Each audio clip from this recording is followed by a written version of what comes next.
Welcome everyone to Tiger Claw Radio. This is episode 182. I want to start things off by giving a big warm welcome to everybody who's tuned into the Next Round Network over on VidMe. Our very own Retro Kaiser from the Next Round has been doing an awesome job running the TNR network over there. That's a great aggregate channel of videos and articles and all kinds of cool stuff. So welcome everybody who's listening over on the Next Round Network on VidMe. So this week I've probably done the least amount of work going out and listening to Chiptunes and getting the latest and greatest. It's turning over a little bit slower than normal, so I'm going to take a bye week and we'll dip back into the catalog and see what the cream of the crop over the past several weeks. And the cream of the crop, if you ask me, has been Jar, which we did weekly about a month ago. So let's go ahead and listen to a Jar track because those are just amazing. This track is called Commodorable, and you're listening to Tiger Claw Radio.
I don't know how to follow that. There's nothing I can say to quite follow that properly. All right, guys, let's go back in time to the beginning of the week. Very, very early in the morning. This is a time when I take you guys with me on the way to work and talk about some games. This is the Vancast. This week in the Vancast, we have my lifetime achievement of games defeated. We've also got Dodonpachi and Gianna Sisters 2D. This is the Vancast on Tiger Claw Radio. All right, it is Monday morning, 6:39 on Monday. It's very cloudy out today. It's wet. Rained a lot over the weekend, and it looks like it rained last night as well. But I still like it because because the temperature is just right. It's a little brisk. It's got a little bit of a bite to it, but I have my sweatshirt on, and that's all I need. I think any time where I got the sweatshirt on and I don't need a coat, I think that's just how I like it. Not quite room temperature, a little bit cooler than room temperature, but not cold either. I think that's my favorite way. And I am off to work. We are going to make... Mondays are tough. They can really be tough. But I'm determined to make this a good one. And I played some games over the weekend. As far as games go, even as busy as it's been, taking care of my family, I managed to get some good game time in. This morning when I woke up, I settled into my office, got the coffee pot brewing, muddled back to my desk, sat down for a minute. I got a little time to play games in the morning, but not much. And I booted up Raiden Overkill, which I believe is Raiden 4 on Steam. Just leaned back in my chair and played some Raiden 4. And that was pretty cool. And my son woke up, came in, hanging out in the office. We hung in with Raiden 4 for a little while. But that game is a little on the difficult side, which is fine for me. But I wanted something that's a little bit more playable for a youngster. So I loaded up Dodonpachi, which sounds counterintuitive because that game's also extremely hard. But the Steam version of Dodonpachi's got several different modes. If you play the novice mode, it has that thing where it'll start you with like 5 bombs, and then when you get hit, rather than dying, it will auto-use a bomb. So a youngster can play that and do a little bit, and make a game last a little bit longer than they could with Raiden 4, which was cool, man. I had a very shmup-oriented morning. It is a shame that my arcade stick is acting up, and I have not had time to open it yet, because this would have been a good Tate mode morning. I would have gladly picked the monitor up, turned it sideways, played a little Tate mode.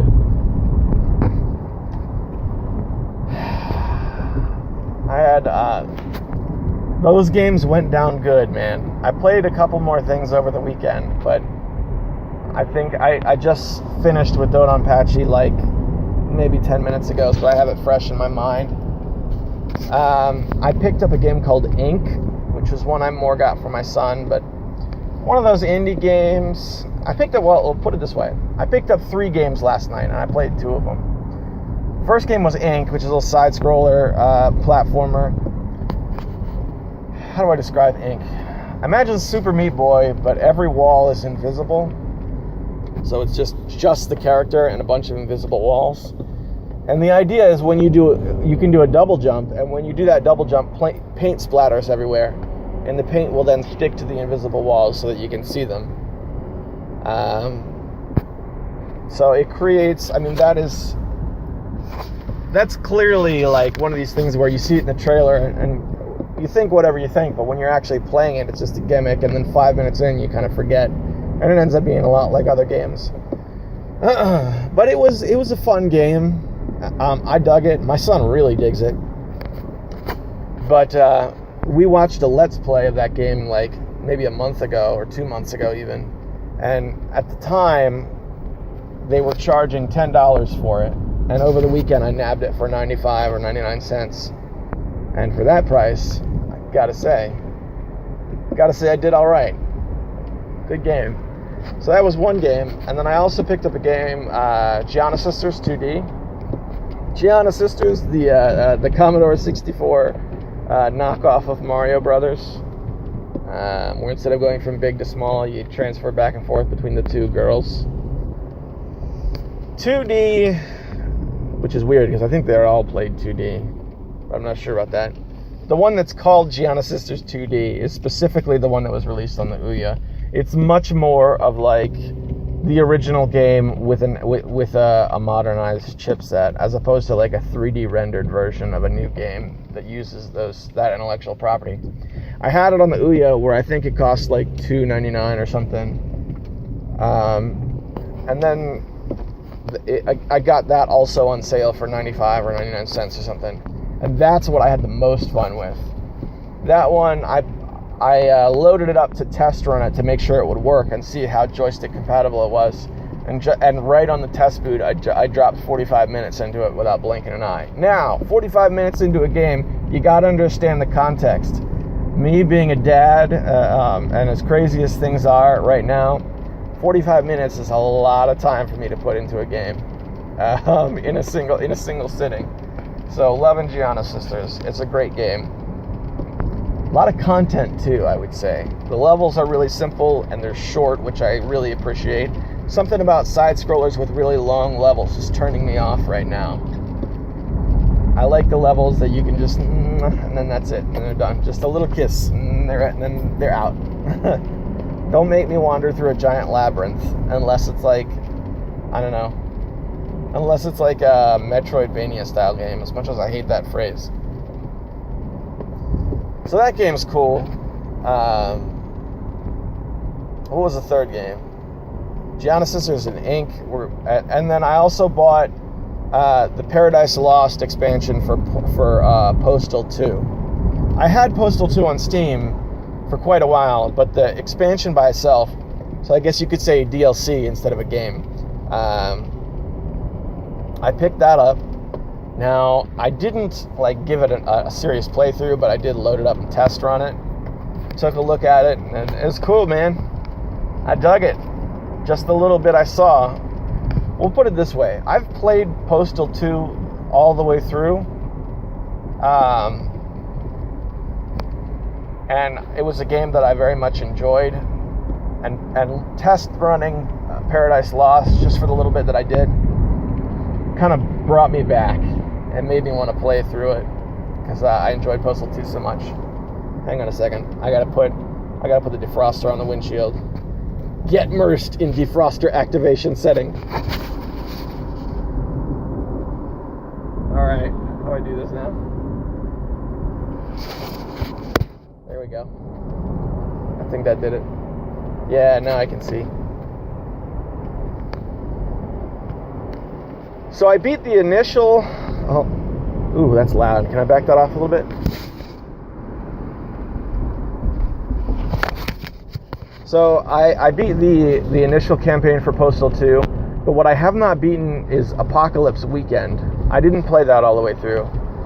I played that for a while, and then I don't think I got stuck. I think I switched computers and lost my save somehow.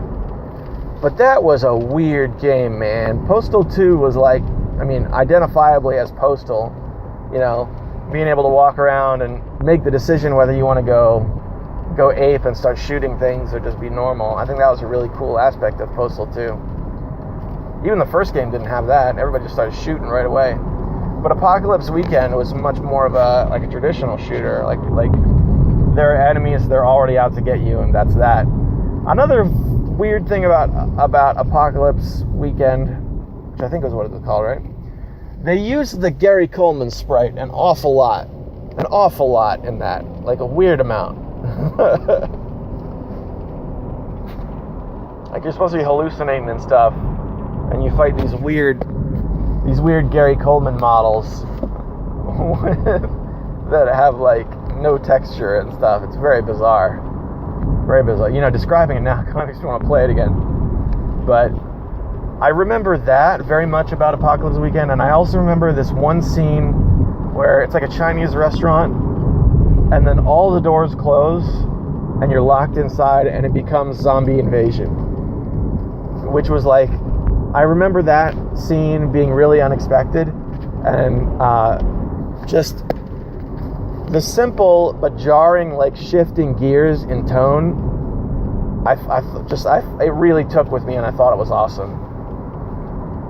It kind of makes me wonder now what got me to stop playing it. Sometimes these things just happen, like if I'm into a game I like, and then suddenly at the timing, I find another game that I like, then I'll move on. I might have just figured, you know what, well, I beat the main campaign already, and I'm done with this for now. I think that might have been where I was at. Oh.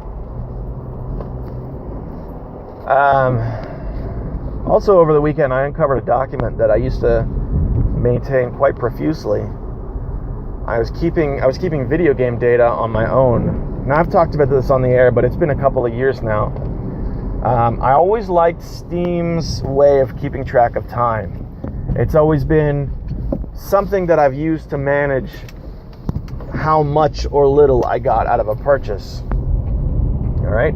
So the problem with that, with using the Steam time to manage the value of purchases, is if you're playing a game that's not in Steam, you have to find other means to manage your time, or you have to find another means to find whether or not your purchase was valuable or not. So back in about 2012, my solution was, well, I don't need Steam to keep track of my time. I can do it right now. Especially since during that time I was in my internship, and I was like, this is a great way to get my hands dirty with Excel. Just start playing around with it, so that I can be familiar with it already. Which ultimately, once I started working professionally, was very, very valuable. All right, I'm trying to mix driving and talking here. Okay. So what I had was this spreadsheet with like 5 or 6 tabs, and there was one where it was like manual tracking of time, and I flipped through that a little bit, but by now that's super inaccurate. And there was another one that was like my online games collection, or my PC games collection and my console games collection, and then I had a tab that was all these like Atari high scores, and then one tab that I found interesting to come back to. I had a list of every game I'd ever finished, like played to the end and saw the credits. And it's a pretty diverse list. Like the criteria for getting on that list was not very difficult. But as I've said in the distant past, if you compare, like if most of the people listening to this, if you sat down and marked every game that you finished to the end, and you compared it to my list is probably relatively small. So I looked at it, and I was trying to come up with all the games that I'd finished to completion since then. And I wasn't able to add a whole lot. I mean, I have to do some thinking on it, but I was able to add Quake 3, and I finished Golden Axe for the first time last year. I should put that on it as well. But I think I'm going to go back to maintaining that list. That's it's like a list of achievements, but for life, like for my all-time gaming career, which is a concept that I very much enjoy. So that's that. I think I'm going to keep the spreadsheet itself private, but I think what I might do is I might publish that list in an article. So if you guys want to take a look at it, you can. I mean, so that's about where I'm at right now. Gianna Sisters, Inc. The littlest taste of Postal 2, and some shmups early in the morning. So that's it. I mean, compared to the last couple of weeks, we'll call this a relatively short Vancast. I'm not really fired up. Last week I was fired up. I had this discontinuation of the NES Classic on the tip of my tongue, and I'd kind of come to terms with that by now. So right now I'm just focused on doing what I can with the little bit of time that I have and making it a good week for myself, and for my family. So, all right, let's shoot it back to Panzer Studios. I hope you guys are having a good Monday morning, or whatever day it is by the time you're hearing this. Welcome back to Nope, I'm going to keep going. Welcome back to Panzer Studios, everybody. You're listening to Tiger Claw Radio. We are going to... Nope, yep, still going to keep going. Okay, the only track I think I've ever gone back and listened to twice on my own podcast after it was released.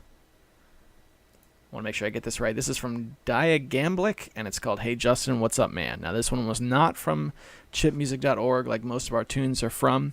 This is from U Collective, and it is also in the Creative Commons. You can go there and get yourself a copy of the MP3.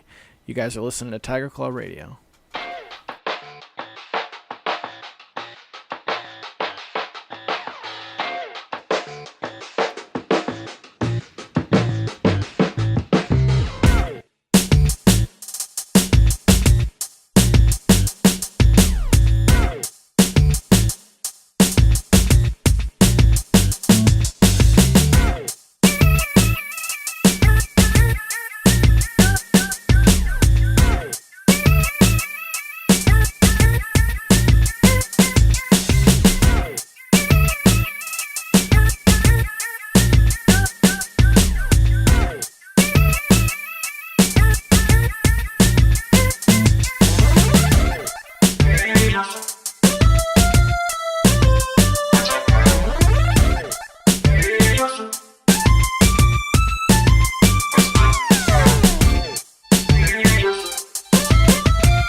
forgot to turn on the preamp.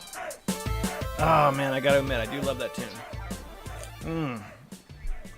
It is boiling hot here in my room. We have flash forwarded time to Friday night, and I finally have some time to dig my heels in. Okay, so popping over to the TCR notes. Over the week, I discovered that Zork, as well as a bunch of other classic games, have made their release on Steam. The entire Zork series, like Zork, Inquisitor, and Return of Zork, those are all on Steam, as well as SWAT and SWAT 2, and Vampire the Masquerade Requiem. Those are all available on Steam. So I had a ton of games added to my wish list in the last week. Looking forward to getting a hold of copies of those, so that I can get increase my Steam EPing time on each game, which is terrible. In other news, let's see. I discovered over the last week, I was fooling around with Podomatic, trying to find some old lost Podomatic accounts. I used to run for a show for a short period of time called called Reels of Fury, which was a music podcast, and 100% of the music was ripped from my personal cassette collection. So it was all songs that were on cassette, and I made a music mix show out of it. I was looking to see if those episodes survived. They did not, but I did find the account for something called the 12-Sided Podcast. The 12-Sided Podcast was my attempt at running a tabletop-themed show, and it only lasted for 2 episodes, and it came out in 2011. I found that account, and I re-downloaded those episodes. So I'm going to make bumpers before and after the 2 episodes, and then release them as midweek special features here on Tiger Claw Radio. It was supposed to be a 4-episode miniseries, so I'll put the 2 out, and then I'll go back and do 2 more now, so many years later, so I can finally close the book on the 12-Sided Podcast. That should be fun. I got to listen to those again, and a lot of my early podcasting was extremely rocky, but I felt like those went very well, because at that point in my life, I was really excited about Dungeons & Dragons. I was having a good time talking about them. So if that's your thing, you can check those out. They'll be available on the next round, TNR Network, and everywhere you're listening to this, it'll be available. Excuse me. I was also granted a review copy of Pen and Paper Galaxy. So, what was the name of the original game? Knights of Pen and Paper was the original game, where you played. It was like an adventure game where you played as people playing a game. Well, they're making a sequel that is set in space, where the people have now gathered together to play in a sci-fi setting. And I kicked around with it a little bit just to make sure it worked. This is a game that's in extreme early alpha. It is not. When I say the word alpha, I mean it is a closed. It's a closed alpha, and I was given a review copy, and it doesn't come out until, I believe, July. I'll have to double check that review date, but it doesn't come out until this summer sometime. And anyway, got to play that a little bit. It looks really dope. I'm going to play it some more, and we'll talk about it. Dropping down a bit more in my notes. Let's see. Pen and Paper Galaxy, I just talked about that. I recently started playing a game called Pac-Man 256, which was... This was the $1 tier game from the Namco bundle that came out some time ago. Whoever knows how long ago. And right now the normal price is $4.99, and I'm enjoying it much more than I thought I would. I just thought it was a bundle fodder game, but it had Pac-Man on it, so the thumbnail grabbed me in my collection, and I loaded it up. So you got Pac-Man, the general Pac-Man setup, but it's an infinitely stretching Pac-Man board that goes to the top of the screen, and you have to keep going upwards, and the bottom of the screen, gets dissolved into dust. So it has that sort of random, different every time element to it. It's dumb. It's clearly dumb. It plays a lot like a mobile game that was ported to the PC, but dumb doesn't mean not fun. I mean, there's plenty of games that are dumb, just still fun as long as you take it in good humor. Pac-Man 256, I think, is one of those games. So kudos to the devs of that game. Last night, I also installed Wine on my Linux machine, the new one that I built, and I got I took the time to set up a Wine edition of Steam on that computer. Now, even with the limited amount of Wine capabilities, that will expand what my Linux machine can do. Mainly, let's just boil it down to this, because I don't want to spend too much time on this. I set it up so that I could play Secret Agent and Commander Keen on my new computer, because I think that would be really, really dope. Really dope. I want to play Secret Agent again. We were talking about... I had been thinking about Duke Nukem again. And usually when I go back to those old platformers, it's Duke Nukem 1 and Duke Nukem 2. Those are the games that I play. But not this time. I want to play Secret Agent. I got thinking about that because of Balls of Steel, the pinball game, which I mentioned before. I wrote a guide about where that went. Because if you look at the forums in that game on Steam, like the Steam discussion groups, everybody's asking, where did it go? So I made a Steam user guide explaining the whole situation where... Delver Digital came to the end of their license, and Gearbox maintained all of the licensing for Duke Nukem. And of course, when they did that, every game that had Duke Nukem in it as the main star was pulled from Steam. Now, what I find interesting about this, and I know I'm rehashing old dirt here, there are games that had Duke Nukem in it that remain on Steam. Mainly, like in little cameos. The original Death Rally from the 3D Realms pack has Duke Nukem in it. Duke Nukem appears in a poster in Shadow Warrior. That game's even built in the same engine as Duke 3D. But all the games with Duke in the title and Balls of Steel, we lost Duke Nukem Manhattan Project, all those are gone. So we'll see. And one of the things I found interesting about that is if you go back and read the press releases from around the time that happened, everybody was super hopeful that all of these games would come back. Everybody was like, don't worry, this is like when Fallout disappeared from the market. Fallout and Fallout 2, those came back like a couple months later. Well, now it's been over a year, and we still don't have those old classic Duke Nukem games. I have them in my collection, so I'm set. But I feel like it's a problem that they're no longer available on the market. Because these were games, I mean, like, and I talked about this in the Vancast before, but at least Duke Nukem 1, I mean, this was a game I've got, like, serious personal connections with. I played Duke Nukem 1. Look, I played Duke Nukem 1 on my sister's Gateway laptop. And I don't remember exactly what the specs were, because I was really little, but... they used it to get on CompuServe. It was very, very, very old. I believe it had Windows 3.1. I don't think it had Windows 5 or Windows 95 yet. But this was an old machine. It was very old. That was a crazy time in my life. I was really young, really impressionable. My old man was still around. The life was different. So Duke Nukem 1, I have this sort of... it's one of the games from when I was really young. So it really sucks to see it go. It really sucks. And it sucks even more to see it stay gone. All right, let's try and turn things around a little bit. I'm going to pop over to Steam, see if there's anything new going on. Is this still running? Group seems dead as well. Jeez Louise. Yeah, that's the weekly Guncraft group that I have going on. People are saying the group's dead. And I let it happen. They're not wrong. I don't want it to be dead. Let's see what's new. Hearthlands. D-Blob. Oh, man. D-Blob came out on Steam. That's the Wii game, isn't it? That was a good game.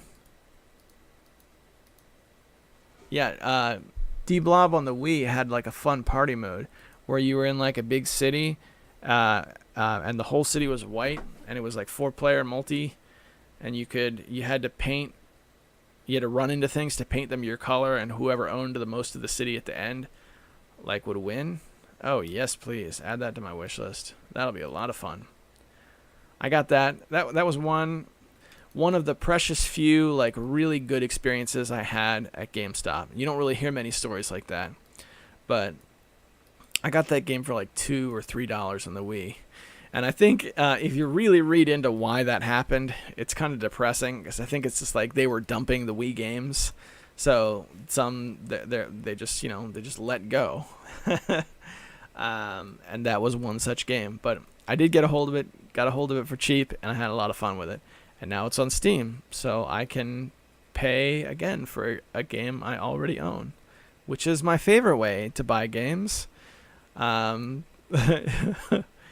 It is my favorite rental way to buy games, rent twice for the same time.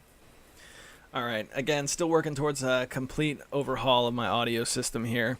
As soon as I get a mixing board, I can expand my capabilities for doing some music podcasting. That's what I want to head towards right now.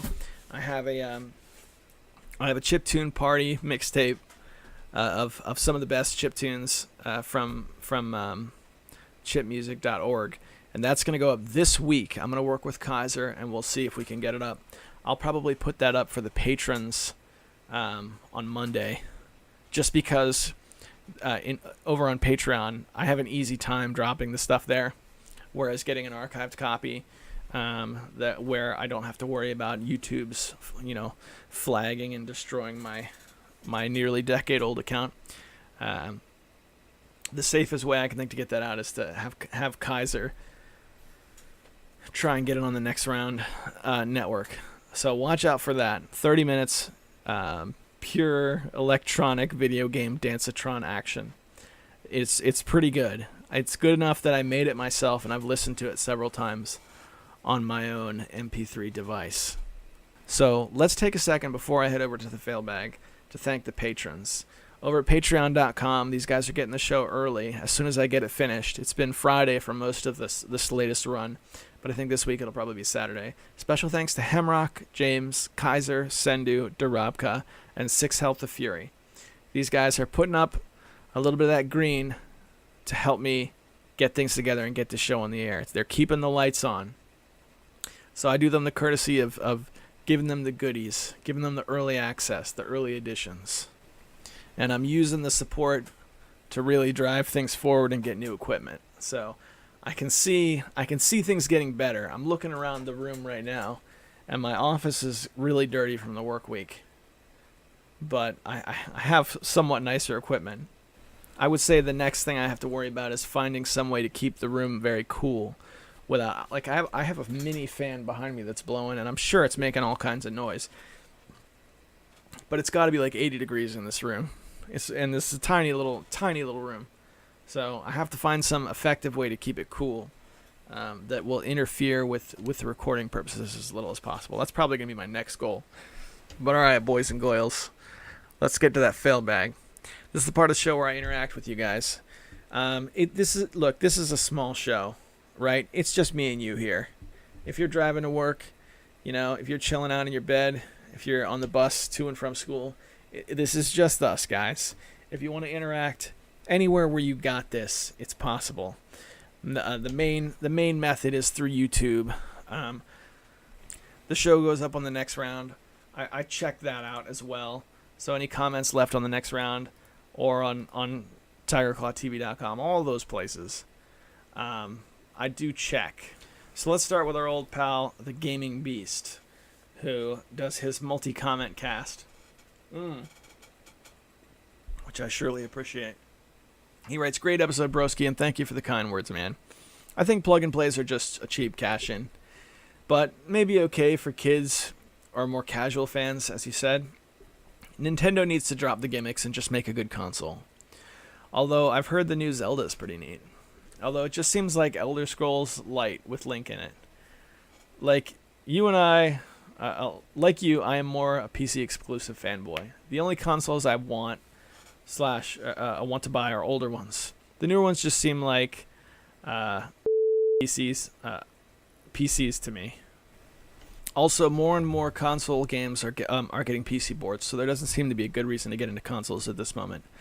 A Jill of the Jungle style game would be sweet, and I think doable too. I also have enjoyed your webcomic, that one about the way YouTube changes gold. I'm going to read the rest too. I do remember you mentioning it. Question of the week. Which Apogee/old school DOS platformer would you recommend to me? I'm rooting for you too. Hope your wife gets well soon, man. Thanks much for that comment. Very much appreciated. And I think I read this earlier in the week when you first posted, and I think this was the reason I ended up going through getting Wine installed on the Linux machine.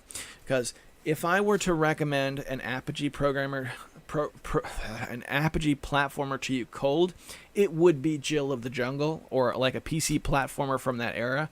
Because that Jill of the Jungle is that's Epic, right? Epic Games. I think it was Tim Sweeney that made that. Tim Sweeney, who famously worked on the Unreal Engine, he's quoted as saying, "I stopped being a game developer when Jill of the Jungle came out," or something like that. That is bar none my favorite. However, another really good one I think you should try, especially you, Sean, because I think you're one of the special breed that can truly appreciate the older ones.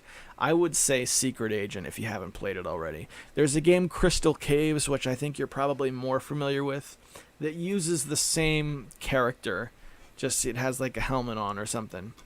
But Secret Agent's a good game. Secret Agent is good. The command, I'm thinking about playing through the Commander Keen games as well, but I've noticed that ever since back in the day, every time I revisit Commander Keen, I only ever play the first one. I never really play the sequels anymore, so I don't know. Those are all good games, but I'm going with Secret Agent to answer your question. Actually, while we're on the subject, I almost forgot. Let's open up Twitter real quick. I tweeted on the Twitters that I need to set up a FreeDOS partition on my computer. That's something I want. And the FreeDOS project actually tweeted me back.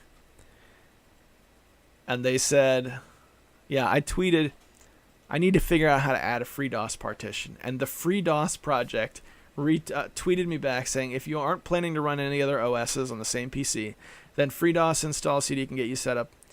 Can set up the partition when you install using fdisk. They also said it doesn't need to be big, but it does need to be the right type and marked active. A bootloader like Grub can take care of active for you. If I remember right, I think I've actually live booted the install CD. And the thing about FreeDOS is you can't live boot into the operating system and use it, if I remember right. Booting the CD is basically dumping you into an install wizard, and that's all you got. The thing is, I don't want to erase what I have. I just want to cut out a little partition and then stick FreeDOS in it so that it shows up on my Grub menu next to Windows 7 and Linux Mint. And yeah, it really wouldn't need to be big, I guess. But I did some DOS videos, and it made me, especially since now I have a smaller monitor hooked up, like, all right. Let me step back. So I talked recently about installing an older monitor on occasion to try old games. Well, now I have my nice widescreen monitor, and just to the right of it, I have a 4:3 ratio old school E-machines, like flat screen, like when flat screens first came out. So sometimes, I mean, I can just deactivate the main monitor. Whoa, my headphones just came off. Deactivate the main monitor, the little one becomes the main monitor, and then I can run Morrowind in its native resolution. And then I can play I almost said Serious Sam. I can play Secret Agent in its native resolution. I can play full screen DOSBox games, and they look beautiful. They really do. It's really the way to play. So it might be nice to get a more authentic DOS experience in 2017. So more on that whenever I get around to it. Thanks for the comment, Darabka. As far as the Switch is concerned, I have heard also good things about Zelda. The only problem is, okay, that's Zelda. That's one game. Okay, Mario Maker, I never got that. That's two. That's two games that I want to own for the Nintendo Switch. That ain't enough for me to buy that thing, especially since I have to pay to use the internet. Are you kidding me? They want me to pay to use the internet? Oh, wait. It's the industry standard. It's what the Xbox has been doing since the Xbox 360. Apart from just arbitrarily breaking, because they've been doing that too since the 360.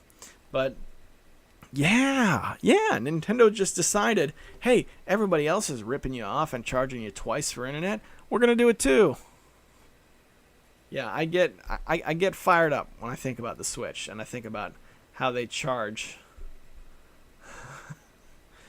But, what are you going to do? Nothing can be done. So I set up, also on Twitter, I said the hashtag TCR failbag, which I've used in the past. Sitting down to record TCR tonight. Any comments can be directed at hashtag TCR failbag. And we got nothing from TCR. Absolutely nothing from the Twitterverse. Oh, man, Twitter is useless again. All right, so let's pop over to YouTube. Over on YouTube, we got a good amount of comments. Let's see. Alex Swingle, Death Adder. We're going to start from the bottom. Let's start with Kaiser. Kaiser has a couple of really good ones, and he talks about GNet Radio, which makes me really want to read these. So he writes, that whole GNet Radio talk brought back memories. Funny thing is, the station continued after GNet. The station rebranded itself as ERN. I should know because I was at that meeting. It went on until last year, when their main show just turned into a Twitch show instead. Heck, I even did a special show on the station last year. That shmup stream I did. I can also see why a lot of shows left in the GNet era, as they weren't gaining much from it. Come to think of it, I was the only one in the group that was getting anywhere due to me being a live show instead of a replay of a pre-recorded podcast. Speaking of pre-recorded podcast, I'm loving the hell out of the Next Round Network, and I feel very proud of seeing all the content being seen by fresh eyes, and a big thank you to all the VidMe viewers out there. Woo, they're awesome. And that's the comment. And he's right. You VidMe viewers out there are awesome. So thanks for popping in and checking us out. He puts a second comment that reads, the e-reader was a great Nintendo device. It's a pity that the thing was killed, as it was Nintendo's re-releasing their NES games on the GBA cartridge, which felt like a slap in the face to myself, who had just bought the games in card form. Although the NES classics did get very good towards the end, with stuff like Bomberman and Metroid coming out. The other funny thing about the e-reader is that they kind of acted like DLC for the system, especially for the Pokemon games.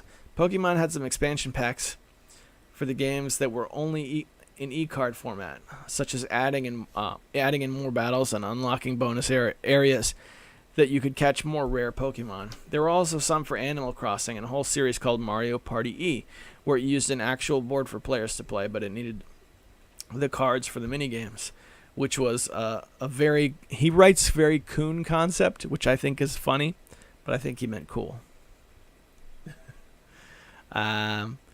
The GBA port of Super Mario Bros. 3 also had a ton that added more power-ups and levels. Nintendo did the smart thing when re-releasing the GBA port of SMB3 to the Wii U. The Wii U version is the gold edition with all the e-reader cards included and all in the game already, even with some of the stuff that didn't come outside of Japan.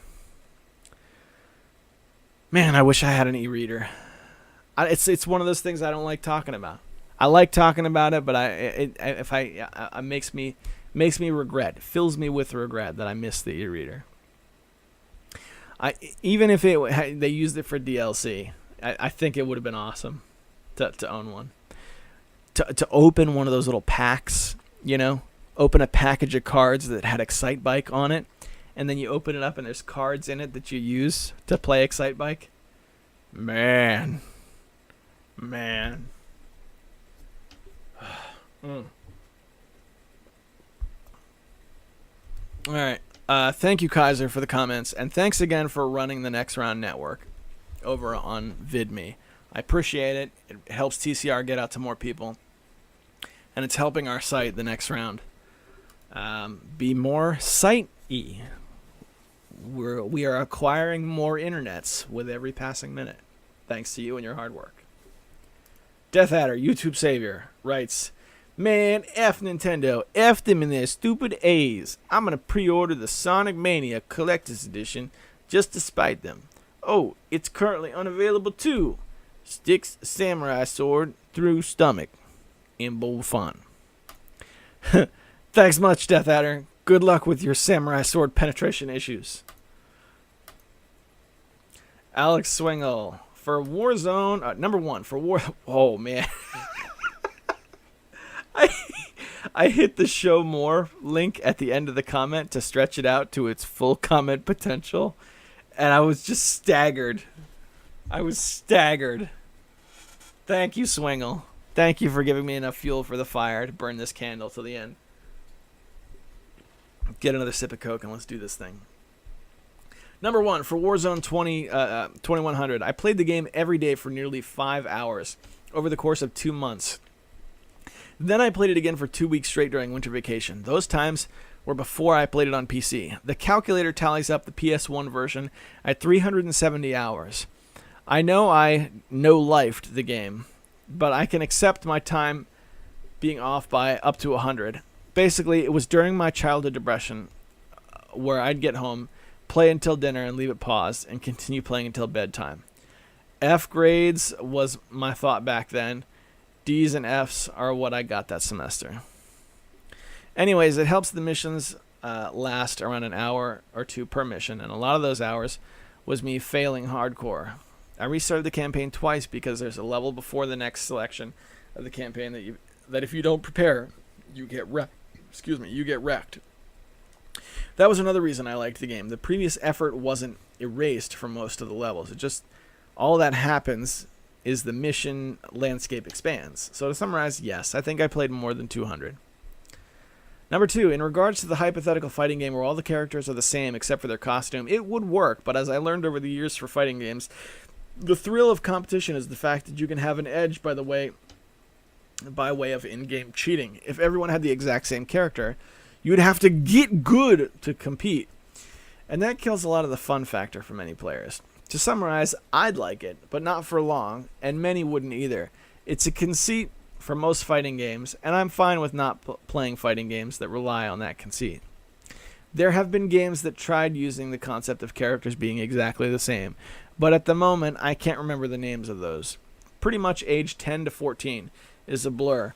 So the times I played games like that, their names aren't coming up for me. For that period was when I actively tried to play fighting games. Number 3, at Minute Vancast. I was hella disappointed at the NES Classic lineup. They didn't even have Dragon Warrior 1. Dramatic pause. Are they serious? They didn't even get the original Contra. Who cares about Super C?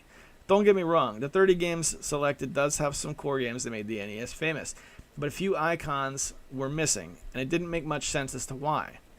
Anyways, I think my point stands that the title selected for it. It is a crappy emulator, like the Raspberry Pi, and it has all the emulation flaws of typical emulators. They have the freaking source code for crying out loud, and they couldn't emulate a game correctly? Oh yeah, the gimmick known as the credit card e-reader was doomed to failure. Nintendo has a phobia to commitment, and the e-reader was yet another example. I would have bought the heck out of those booster packs and traded cards if they made NES games easier to obtain through the packs. I waited because even at the tender age of youth, I foresaw Nintendo backing out in a few months and leaving the early adopters high and dry. Those Nintendopes never learn. Yeah, you know what, Alex? I don't think it was just you, because I remember talking about it with my older brother and the guy who was working the counter at Game Crazy at the time, which was our local game store. Game Crazy was the game shop that shared a building with Hollywood Video. And we all agreed that it wasn't going to stick around. I remember asking the guy, how is it selling? Are people coming in and buying it? And he was like, nope, no, they are not.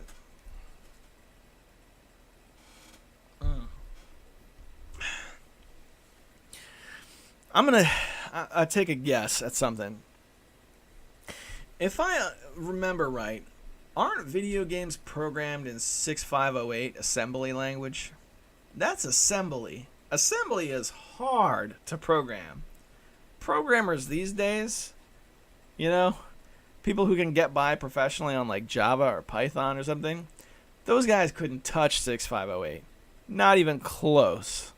Not even close. Not even in Nintendo of America or Nintendo of Japan. So I imagine it was easier to just dump the game on without touching any of that source code. Right? I mean, if game companies can dump out half-finished games that are new, surely they could do their toy that was quote unquote never supposed to be a console without fixing any of the emulation problems, you know, by messing with the source code. If they messed with the source code, then they could defeat ROMs and emulation once and for all very easily. And here's how they would do it.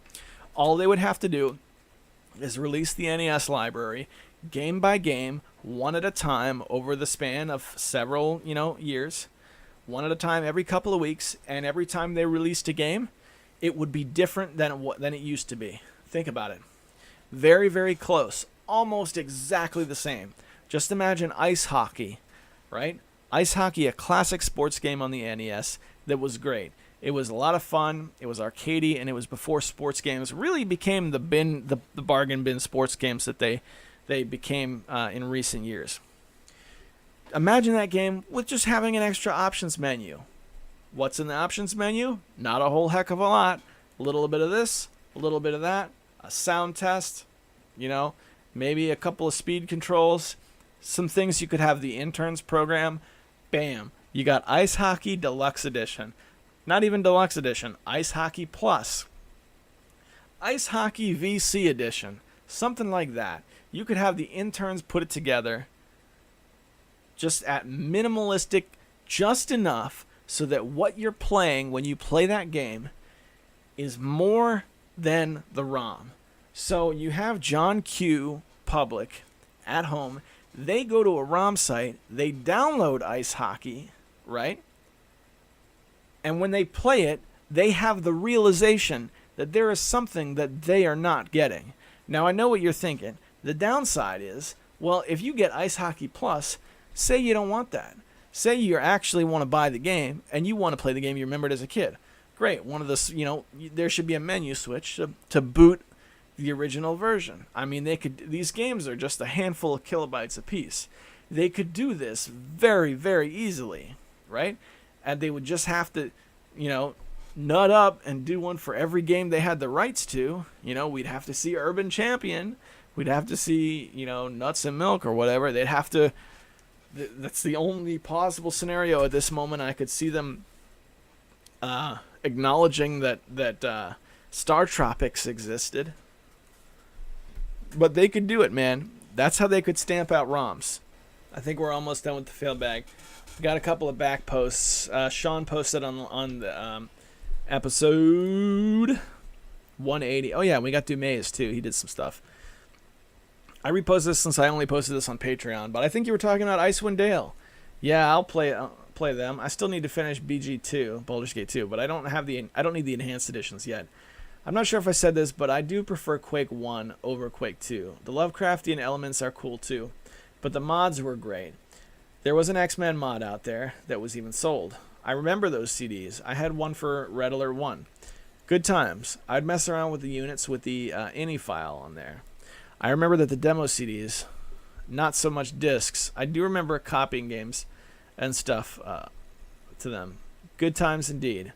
Doom was 3 discs, I believe, but when you mentioned a QBasic, that was the greatest. I remember we learned a bit in computer class. We got a weird Worms/Scorched Earth clone with monkeys. Remember that? I'll repost this comment on the sites. For more tradition than anything. Once it's there, I hope we can play something. Maybe TF1 or Doom for old time's sake. Whatever happened to UT99? Need to check the group. We should do it. I'm all for it. Even Jerry could join in. My comfortable shoe game is probably Majesty, Scrim, or Mountain Blade.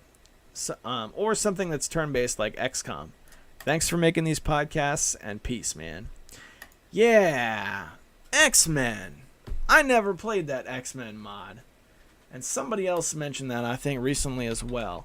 I think I might have one more from Kaiser. I'm going to double check that for the moment. But he's talking about, I went on a tangent about Quake a couple weeks ago. And basically, the long and short of it, Quake is one of those games that just, it's just a happy place that I can go to. You know what I'm saying? And Majesty, I think, is Sean's.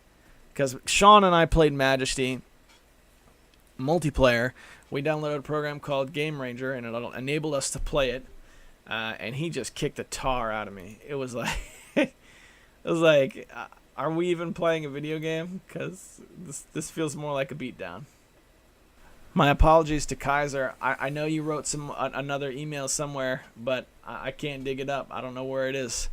I'll try again next week on that. I'm headed over to my channel right now, over on the YouTubans, so I can dig into my comments and figure out what Demayes said a couple weeks ago. Because if I remember right, I think he got a little aggro. So those are the most fun to read. So let's see. Community. I'm really tired. Oh yeah, here are all the standard comments. Oh, look at that. One more from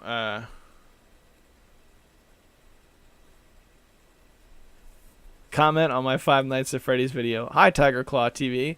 Who is your favorite Five Nights at Freddy? Mine's Pirate Fox. Thank you very much. Please come to Brazil. Here we go. These comments are all on like TCR from maybe 3 weeks ago. 179, the highest number is what it was called. So I think we start at the bottom. Is that how we do it? And he writes, Splatterhouse is way overrated, at least from a non-nostalgic point of view. I never played it back when it was new, and now I'm very unimpressed. Compare it to Skyblazer on the SNES. That is a quality title. Far more better. Check out my review of it if you've not heard of it, right here on YouTube. So his review of what? Skyblazer? Alright, I will check that out when we're done recording.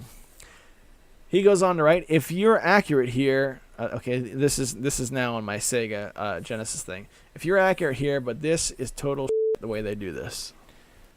So you're saying if you have a favorite ROM hack loaded, blammo, they delete it on you? That's effed. Paid services should be better than illegal ROMs, etc. Yeah, man, they do it all the time. I see it showing. When I go to Steam, I see it showing up on the updates list.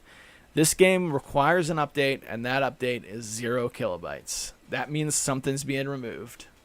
And it happens very frequently.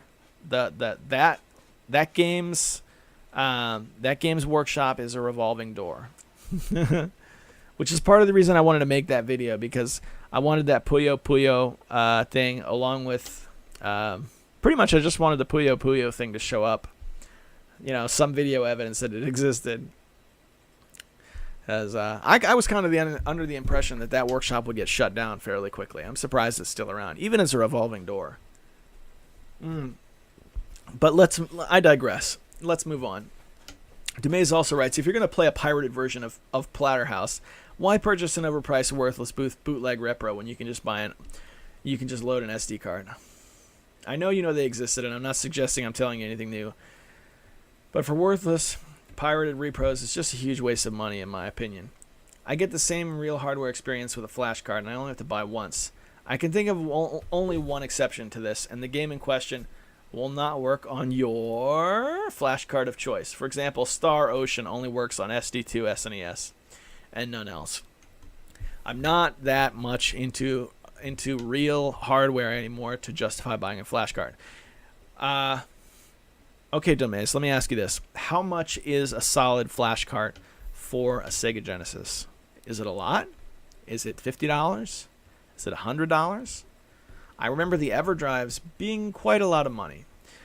To date, the only flash drive I've ever purchased is I bought a flash cart for the original Game Boy, which I bought from the 8-Bit Collective more than 5 years ago, and I bought it so that I could play LSDJ on a real Game Boy. It's the only time I've ever bought something like that. I don't regret buying that, though. I've enjoyed holding on to that. But yeah, I think if I was going to spend that much money on the old school console games, I would buy a new Raspberry Pi. And I've actually been looking into that a lot lately. But the funds I have available at the moment right now, I'm using to renovate my TCR equipment collection, getting everything together to make the top quality podcasting. And once I get all that straight, then I'll probably get another Raspberry Pi or maybe an Orange Pi or something. Let's try and shotgun through these quickly because there's a few more of them. I need to know who is running / funding VidMe. It will take billions of backing if it hopes to be able to come close to YouTube size. In the short term, millions and millions and millions to enough to have it grow. Storage is not cheap. Mass hard drive farms they'll need, unless they pull some BS and delete old videos that are popular. All right, I see what you're saying here, but I disagree. Swingle and I looked at this, and he made the point that storage actually is cheap. It's cheaper than it's ever been. It's like a penny per gig or something like that. But I would like to make a point that they are not setting out to be as big as YouTube is now, Dumaze. That's the part I think that you're missing. YouTube being as big as it is now is part of the problem that YouTube is facing now, because it has been seized by the corporations to become as big as it is now. VidMe is like the punk rock version where we flip the table over and we say we're doing this ourselves and we walk out. That's what VidMe is, man. VidMe is the small show that happens in somebody's basement, right? That's VidMe. Whereas as YouTube has become seeing the shows at Merriweather Post Pavilion or something. I don't know. I don't know if you would get that one or not, but whatever. VidMe is not setting out to be. I mean, maybe they are from a profitable business standpoint, but all they have to be is bigger than they were before. All they have to be is growing, and they're doing just fine. And every time I use VidMe, I kind of get the impression that they are on the up and up. But let's be honest. Let's be perfectly honest. It's entirely likely that they won't be around forever. I get that. I get it that they're lining themselves up to fight a champion, and they are likely to not succeed. But I'm gonna enjoy it while they're here. You get me? You're invited to do the same. If not, I completely understand. He also writes, I beat Bayonetta 2 on infinite difficulty with unlocks after hard. Best action game I've played by far. If you beg, borrow, or steal a Wii U, try to play Bayonetta 2. It was more polished, smooth, faster frame rate, clearly more well made. Really, the amount of polish was really great. It's varied environments, better graphics. I will get platinum on hard, but I do not want to platinum on infinite difficulty. If you get hit once, you lost the pure platinum rank, and it's very frustrating. It is only for Asians to do, not us round eyes in the West. He also goes on to write, your argument about... Okay. When I hear someone say your argument about something, I have a hard time. All right, let's read on. Your argument about the way to have a balanced fighting game is move, etc. being the same. It can be balanced in another way, but be more diverse, especially the system where you cannot see whom they choose to lay with. I'll explain. Think paper, rock, scissors. If each character has some advantage over the same character or another character, they also have the same number of characters who tend to use them and have advantages versus they. This would be hard to design, but they could shoot for it and try to have it this way. Okay, I see what you're getting, but let's start at the beginning. I wasn't really making an argument about the only way to have a balanced fighting game. Okay, maybe I was. But here's the thing. I was submitting it as an exercise in thought. If you had 15 characters and they all played exactly the same, and they were just reskins of each other, I mean, you'd have a pretty bland game, right? There's the reason why they make the characters different, and it's for flavor, right? It gives the game, there's more to find out about the game, right? And it becomes impossible to really make things balanced, but they have to they change it up so that there's different things to experience, and if your playstyle is different, there's a character. Even Shaq Fu had different characters that played differently. Even Shaq Fu. But it was an exercise in thought that we got some good responses back from. One response I would draw your attention to was from the week after I said that, and that was, I wish I could remember who to credit this with. I think it was, man, I'm terribly sorry that I can't remember who said this. But the basic concept was, it sounds like a party game, right? It sounds more like Towerfall or something like that. If all the characters are the same, you no longer have a beat 'em up game. You've got like a party game. Okay, I would see that. So make the party game. I'd buy that. I'd get that party game. You know what game is like that? Ricky Kunio for the NES or for the Japanese Famicom. Go get that ROM. I'm pretty sure everybody plays almost the same in that game. And that game is dope. It's dope. It is so dope. Ricky Kunio. It's like River City Ransom mixed with Super Smash Brothers. However, Dumaze, let me say this. Based on all these comments, I can see the TCR got you thinking, so I'm going to call that a huge win. Thanks very much for giving me the feedback, especially the ones where we disagree on something, because I think those comments have the most value. Opening the door to a little conversation is great. It means we got those mind grapes working. Certainly appreciate it. All right, boys and girls, we are an hour and 10 minutes in. I thanked my patrons earlier, so I don't have to interrupt this portion of the show with the patron love. But this is the part I set aside for well wishing. Okay, it's hard to get up in the morning. It's hard to get back to work on Monday. Right? It's complicated. It's difficult. But I'm here to tell you, whatever happens, you got to keep getting up. Don't give up. Right? I know it's gonna suck. But if you keep at it, maybe by noon it'll start to get better. Okay? Keep at it, because I'm rooting for you. And I'll see you next Monday. Have a good weekend, guys.